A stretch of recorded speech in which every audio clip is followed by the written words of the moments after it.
دوسرے خلیفہ یعنی حضرت عمر رضی اللہ تعالیٰ عنہ بیٹھے ہوئے تھے۔ ان کے دور میں ہی مسلمان فوج ہماری دنیا کے اتہاس کی ایک بڑی سپر پاور یعنی پرشین امپائر کو پوری طرح سے اکھاڑ پھینکنے میں کامیاب ہو گئی تھی۔ مگر دوستو، پرشین امپائر کے خلاف چھیڑی گئی اس مہم کے دوران ہی جب مسلمانوں نے ایران کے ایک شہر کہ جس کو شستر یا تستر کے نام سے جانا جاتا السلام علیکم ورحمۃ اللہ وبرکاتہ۔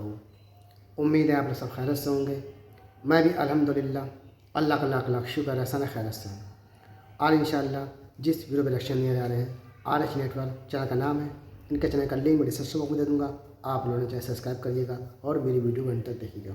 دوستو، آج کی ویڈیو بڑی امپورٹنٹ ہونے والی ہے۔ آج دوستو ہم جانیں گے حضرت دانیال علیہ السلام کے بارے میں۔ دوستو، یہ کہانی اس دور کی ہے جب اسلام کے دوسرے خلیفہ یعنی کہ حضرت عمر بن خطاب خلیفہ تھے۔ اس دور میں جب انہوں نے ایران کے ایک شہر کو فتح کیا تھا تو وہاں پہ ایک تابوت ملا تھا۔ اس تابوت میں آس پاس تمام سونے کی اظہرتیاں اور تمام چیزیں تھیں، اور وہاں کے لوگوں نے بتایا کہ جب بھی ہمیں بارش کی ضرورت ہوتی ہے، بارش نہیں ہوتی تو ہم اس تابوت کو کھلے آسمان کے نیچے رکھ دیتے ہیں اور اللہ تعالیٰ اس تابوت کی برکت سے بارش کر دیتا ہے۔ جس کو پیسے کی ضرورت ہوتی ہے وہ اس تابوت کے پاس سے آتا ہے، پیسے لے کے چلا جاتا ہے، ضرورت پوری ہونے پہ پیسے واپس رکھ دیتا ہے، اشرفیاں رکھ دیتا ہے، اور اگر کسی کی نیت خراب ہوتی تو وہ بیمار پڑ جاتا ہے۔ تو یہ سارا ماجرا جو اس ٹائم سپہ سالار تھے انہوں نے حضرت عمر بن خطاب کو لکھا خط۔ تو حضرت عمر بن خطاب نے فوراً ایک عالم کو بلایا اور یہ مشورہ کیا کہ یہ کیا معاملہ ہے۔ تو پتہ چلتا ہے کہ وہ حضرت دانیال علیہ السلام تھے۔ انہوں نے دعا کی تھی اللہ تعالیٰ سے کہ ان کو جب بھی دفن کرے ہمارے پیارے کا ریپر کرے، ان کی امت پہ دفن کرے۔ تو یہ حضرت دانیال علیہ السلام ہے۔ تو آئیے پورا یہ ماجرا کیا ہے حضرت دانیال علیہ السلام کا، یہ لوگ جانتے ہیں، اور ویڈیو کو آپ لوگ اینڈ تک ضرور دیکھیے گا اور جتنا ہو سکے اس کو شیئر کریے گا۔ تو چلیے بنا دیر میرے ویڈیو شیئر کرتے ہیں، پھر اس کے بعد بات کرتے ہیں۔ دوستو، یہ اس دور کی کہانی ہے کہ جب مسلم دنیا کی خلافت کی گدی پر دوسرے خلیفہ یعنی حضرت عمر رضی اللہ تعالیٰ عنہ بیٹھے ہوئے تھے۔ ان کے دور میں ہی مسلمان فوج ہماری دنیا کے اتہاس کی ایک بڑی سپر پاور یعنی پرشین امپائر کو پوری طرح سے اکھاڑ پھینکنے میں کامیاب ہو گئی تھی۔ مگر دوستو، پرشین امپائر کے خلاف چھیڑی گئی اس مہم کے دوران ہی جب مسلمانوں نے ایران کے ایک شہر کہ جس کو شستر یا تستر کے نام سے جانا جاتا تھا اس کو فتح کیا اور وہاں سے مال غنیمت اکٹھا کرنا شروع کیا، تو ان کو ایک بڑا ہی عجیب و غریب تابوت ملا۔ ایک ایسا تابوت کہ جس کے اندر ایک انسانی باڈی موجود تھی۔ جب اس تابوت کو کھول کر دیکھا گیا تو اس کے اندر جس انسان کی باڈی موجود تھی وہ انسان حد سے زیادہ لمبا تھا، اتنا زیادہ لمبا کہ جتنی لمبائی اس دور میں انسانوں کی ہوا ہی نہیں کرتی تھی۔ اتنا ہی نہیں، اس تابوت کے ساتھ مسلمانوں کو بہت ساری اشرفیاں اور ایک انگوٹھی بھی ملی۔ لوکل لوگوں کے مطابق جب کبھی بھی کسی کو مجبوری میں قرضہ چاہیے ہوتا تھا تو وہ اس تابوت کے پاس سے موجود ان اشرفیوں کو لے جایا کرتا تھا، اور بعد میں جب اس کی ضرورت پوری ہو جایا کرتی تھی تو ان اشرفیوں کو واپس کر دیا کرتا تھا۔ اتنا ہی نہیں، جب کبھی کوئی انسان نیت گڑبڑ ہو جانے کی وجہ سے ان کو واپس نہیں کرنا چاہتا تھا تو وہ فوراً بیمار ہو جاتا تھا۔ ساتھ ہی ساتھ لوکل لوگوں نے مسلمانوں کو یہ بھی بتایا کہ جب کبھی بھی اس علاقے میں بارش نہیں ہوتی ہے اور سوکھا پڑ جاتا ہے تو وہ اس تابوت کو کھلے آسمان کے نیچے رکھ دیتے ہیں، اور اس تابوت کی برکت سے ہی خدا ان کے علاقے میں بارش کر دیتا ہے۔ لہٰذا مسلمانوں کے جو سپہ سالار تھے یعنی حضرت ابو موسیٰ اشعری، انہوں نے فوراً ایک خط لکھا اور حضرت عمر کی طرف روانہ کیا۔ جیسے ہی حضرت عمر نے اس پورے تابوت کے بارے میں سب کچھ خط کے اندر پڑھا، انہوں نے فوراً ایک عالم کو بلوایا۔ یہ اس دور کے وہ بڑے اور قابل عالم تھے کہ جو پہلے یہودی ہوا کرتے تھے مگر انہوں نے بعد میں اسلام دھرم کو اپنا لیا تھا۔ لہٰذا ان عالم صاحب نے پہلے تو اس خط کو بڑی دھیان کے ساتھ پڑھا اور پھر سارے ڈاکیومنٹس پر غور و فکر کر کے حضرت عمر کو بتایا کہ وہ تابوت اور اس کے اندر جو باڈی موجود ہے وہ کسی اور کی نہیں بلکہ حضرت دانیال علیہ السلام کی ہے۔ دوستو، وہی حضرت دانیال علیہ السلام کہ جنہوں نے اللہ تعالیٰ سے یہ دعا کی تھی کہ اے اللہ مجھ کو آخری پیغمبر حضرت محمد صلی اللہ تعالیٰ علیہ وسلم کی امت میں دفن کرے۔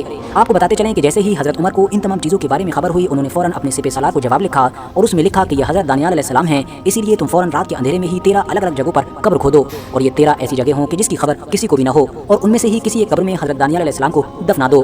لہٰذا ایسا ہی کیا گیا، اور یہی وجہ ہے کہ آج تک حضرت دانیال علیہ السلام کی ایگزیکٹ قبر کا کسی کو بھی پتہ نہیں ہے۔ مگر دوستو، آپ میں سے لگ بھگ سبھی لوگوں کے دماغ میں اب یہ سوال ضرور آ رہا ہوگا کہ آخر یہ دانیال علیہ السلام تھے کون؟ تو دانیال علیہ السلام کے بارے میں سب کچھ جاننے کے لیے ہم کو آج سے لگ بھگ 2500 سال پیچھے جانا پڑے گا۔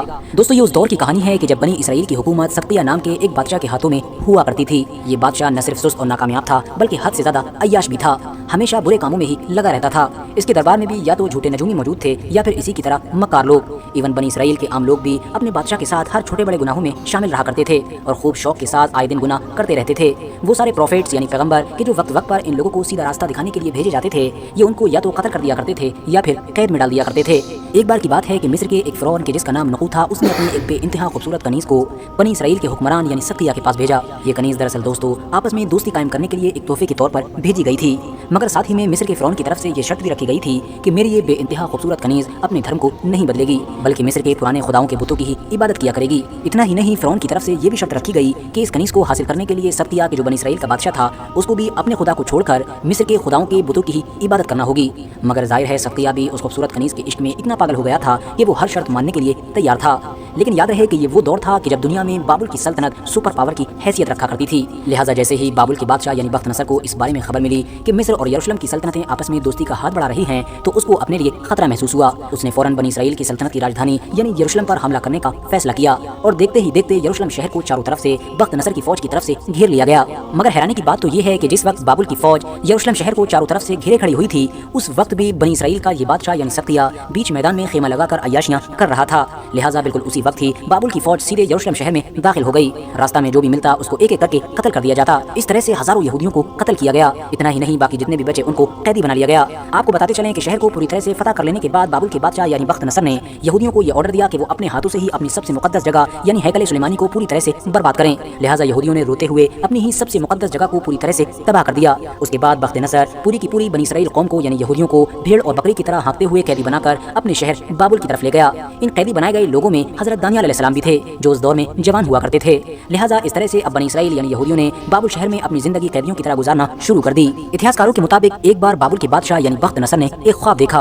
अगले दिन जब वो उठा तो उसने अपनी सल्तनत में रहने वाले सारे नजूमियों और जादूगरों को अपने दरबार में बुलाया और उनसे कहा कि वो पहले तो उसका ख्वाब बताएं, यानी ये बताएं कि आखिर मैंने रात में ख्वाब में क्या देखा है, और उसके बाद उस ख्वाब की ताबीर यानी उसका मतलब बताएं। साथ ही साथ उसने ये भी फरमान जारी किया कि अगर ये जादूगर और नजूमी ऐसा न कर सकें तो इन सब के टुकड़े करवा दिए जाएं। लिहाजा ये सुनते ही तमाम जादूगरों के होश उड़ गए। उन्होंने बादशाह से बहुत फरियादें की, लेकिन बादशाह ने एक न सुनी और आखिरकार सभी जादूगरों और नजूमियों की मौत के लिए एक तारीख भी तय कर दी। लेकिन जब जादूगरों को बादशाह बख्त नसर की तरफ से दिए गए सारे दिन खत्म हो गए और वो आखिरी दिन आया कि जिस दिन सरकारी लोग इन तमाम जादूगरों और नजूमियों की लिस्ट तैयार कर रहे थे, तो उसी दिन अचानक से हजरत दानियल अलैहिस्सलाम के जो बाबुल शहर से बाहर कैदी बनाए गए यहूदियों की एक बस्ती में रहा करते थे, उन्होंने ये ऐलान किया कि मैं बादशाह बख्त नसर का न सिर्फ ख्वाब बता दूंगा बल्कि उसके ख्वाब की ताबीर भी बता दूंगा। ये ऐलान सुनते ही पूरे के पूरे शहर में हलचल मच गई, क्योंकि हर कोई यही देखना चाहता था कि जिस काम को बाबुल के बड़े से बड़े नजूमी और जादूगर ना कर सके, आखिर उनको हजरत दानियल अलैहिस्सलाम कैसे करेंगे। कुछ देर के बाद ही बख्त नसर के शाही सिपाही हजरत दानियल अलैहिस्सलाम के पास पहुंचे और उनको लेकर बख्त नसर के सामने पहुंचे। बख्त नसर के दरबार में पहले से ही पूरे शहर के लोगों की भीड़ जमा हो चुकी थी। सारे लोगों के सामने बख्त नसर ने हजरत दानियल अलैहिस्सलाम से कहा कि आप मेरा ख्वाब और उसकी ताबीर बताना शुरू कीजिए। हजरत दानियल अलैहिस्सलाम ने बख्त नसर के ऑर्डर पर उसका ख्वाब बताना शुरू किया। हजरत दानियल अलैहिस्सलाम ने कहा कि बादशाह, आपने देखा है कि जमीन के वस्त में यानी जमीन के मिडिल में एक बहुत ऊंचा पेड़ है। आप अभी उस पेड़ को देख ही रहे थे कि एक फरिश्ता आसमान से उतरा और उसने कहा कि इस पेड़ को काट दो, इसकी शाखें तराश दो और इसके पत्ते झाड़ दो, इसके फल बिखेर दो, ताकि सब लोग जान लें कि हक ताला ही तमाम आलमीन पर हुक्मरानी करता है। जैसे जैसे हजरत दानियल अलैहिस्सलाम बख्त नसर का ख्वाब बताते जा रहे थे, वैसे वैसे बख्त नसर के चेहरे का रंग भी बदलता जा रहा था और फिर आखिरकार बर्दाश्त न कर पाकर बख्त नसर एकदम से खड़ा हो गया। उसके साथ में उसके सारे छोटे वजीर भी खड़े हो गए। बख्त नसर ने खड़े होकर कहा कि ऐ इब्रानियों के नबी, तूने जो कुछ भी कहा है वो लफ्ज ब लफ्ज सच कहा है। चलो अब मेरे ख्वाब की ताबीर भी बताओ। इसके बाद दानियल अलैहिस्सलाम ने कहा कि ऐ बादशाह, तुम्हारे ख्वाब की जो ताबीर है वो अल्लाह ताला की तरफ से तुम्हारे लिए एक वार्निंग है। ख्वाब में मौजूद जो एक पेड़ है वो कुछ और नहीं बल्कि दरअसल आप खुद हैं। जिस तरह दुनिया की पिछली तमाम सल्तनतें तबाह बर्बाद हो गई हैं, इसी तरह से एक दिन आपकी भी सल्तनत मिट जाएगी। इसके बाद बख्त नसर ने दानियल अलैहिस्सलाम से कहा कि आपके पास मेरे लिए कोई नसीहत है। इस पर दानियल अलैहिस्सलाम ने कहा कि अपनी गलतियों को सच्चाई से और अपने बुरे कामों को यानी बदकारियों को मिस्किनों यानी कि गरीबों और भूखों पर रहम करके दूर कीजिए। ये सब सुनकर बख्त नसर फौरन अपने दरबार में खड़ा हुआ और उसने तमाम लोगों को ये फरमान जारी किया कि हर आम और खास इंसान को ये मुतला कर दिया जाए कि इब्रानियों के इस बंदे के अंदर कोई मुकद्दस रूह काम कर रही है। इसके लिए कोई राज नहीं है। इसका माबूद यानी खुदा तमाम माबूदों का माबूद है। इस अक्लमंद इंसान की ताज़ीम और तकरीम यानी रिस्पेक्ट करना हर किसी के ऊपर फर्ज है। इसके बाद बख्त नसर ने हजरत दानियल अलैहिस्सलाम को न सिर्फ बहुत सारे कीमती तोहफों से नवाजा बल्कि साथ ही साथ एक खास ओहदे पर भी रख लिया था। वो हर चीज में हजरत दानियल अलैहिस्सलाम से मशवरे लिया करता था। मगर जाहिर है बख्त नसर का वो ख्वाब भी तो पूरा होना था। कुछ दिनों के बाद ही बख्त नसर की मौत हो गई और उसके जो जानशीन हुए यानी उसके आने वाले अगले लोग वो बहुत ही नाकाम और कमजोर साबित हुए। उन्होंने गुस्से में आकर हजरत दानियल अलैहिस्सलाम को भी अपने दरबार से अलग कर दिया। इतना ही नहीं, बहुत जल्द ही फिर वो दिन भी आ गया कि जब साइरस द ग्रेट नाम के एक हुक्मरान ने बाबुल पर हमला करके बाबुल शहर की ईंट से ईंट बजा दी और इस शहर को फतह करके उन यहूदियों को भी आजाद कराया कि जिनको बाबुल के ही बादशाह यानी बख्त नसर ने कैदी बनाया था। न सिर्फ आजाद कराया बल्कि एक बार फिर से इनको यरूशलेम में ले जाकर आबाद किया और इनके हैकल सुलेमानी नाम की उस मुकद्दस जगह को भी एक बार फिर से तामीर करवाया। आपको बताते चलें कि अगर आप लोग जानना चाहते हैं कि ये साइरस द ग्रेट कौन थे कि जिनको जुल्करनैन के नाम से भी जाना जाता है और जिनका जिक्र कुरान में भी आया है, तो आप लोग हमारी इस वीडियो के जरिए से जान सकते हैं। इसका लिंक भी डिस्क्रिप्शन में मौजूद है। RH नेटवर्क के नॉलेजेबल फ्रेंड्स, हजरत दानियल अलैहिस्सलाम से रिलेटेड कुछ ऐतिहासिक किताबों में ये भी मेंशन किया गया है कि जब बादशाह वक्त यानी दारा फस ने हजरत दानियल अलैहिस्सलाम को अपना सबसे बड़ा वजीर बनाने का फैसला किया, तो उसके जो कुछ खास वजीर और ओहदेदार हुआ करते थे कि जो हजरत दानियल अलैहिस्सलाम से जला करते थे, तो उन्होंने बादशाह को भड़काना शुरू कर दिया और बादशाह को ये कहकर गुमराह किया कि दानियल एक ऐसा इंसान है कि जो हमारे ही मजहब के खिलाफ गद्दारी करता है। इन सब की बातों में आकर दारा फस ने हजरत दानियल अलैहिस्सलाम को एक ऐसे कुएं में फेंकने का ऑर्डर जारी किया कि जिसके अंदर शेरों का बसेरा हुआ करता था। मगर दानियल अलैहिस्सलाम क्योंकि एक पैगंबर थे, इसीलिए इन शेरों ने भी दानियल अलैहिस्सलाम को कुछ नहीं किया। जिसके बाद से अब दारा फस भी हजरत दानियल अलैहिस्सलाम के एक स्टूडेंट की तरह ही रहा करता था और उनकी बहुत ज्यादा इज्जत और एहतराम किया करता था। वैसे तो दोस्तों, हजरत दानियल अलैहिस्सलाम का मकबरा आज भी ईरान के शहर शोश में मौजूद है, मगर जाहिर है जैसा कि मैंने आपको शुरू में ही बताया था कि इनकी कब्र एग्जैक्ट किस जगह पर मौजूद है, इसके बारे में किसी किसी को भी कुछ नहीं पता है। तो दोस्तों, ये तमाम रिएक्शन जो देखा हमने हज़रत दानियल अलैहिस्सलाम के बारे में। दोस्तों, हज़रत दानियल अलैहिस्सलाम की कब्र मुबारक कहाँ है ये किसी को नहीं पता सिवा अल्लाह के, क्योंकि उन्हें 13 कब्र खोदी अलग अलग जगह और उसको उन 13 कब्रों में से किसी एक कब्र में दफना दिया। तो सही कब्र कौन सी है ये किसी को नहीं पता, ये सिवा अल्लाह ही बता जाने। और ये पूरा माजरा, पूरी जो दानियल अलैहिस्सलाम की समझ लीजिए हकीकत थी, ये हमने जाना इस वीडियो के ज़रिए से। तो उम्मीद है वीडियो आपको अच्छी लगी होगी। वीडियो अच्छी लगी तो इसको शेयर करिएगा। हम आपसे मिलेंगे नेक्स्ट वीडियो में, तब तक के लिए अस्सलाम वालेकुम व रहमतुल्लाहि व बरकातहू।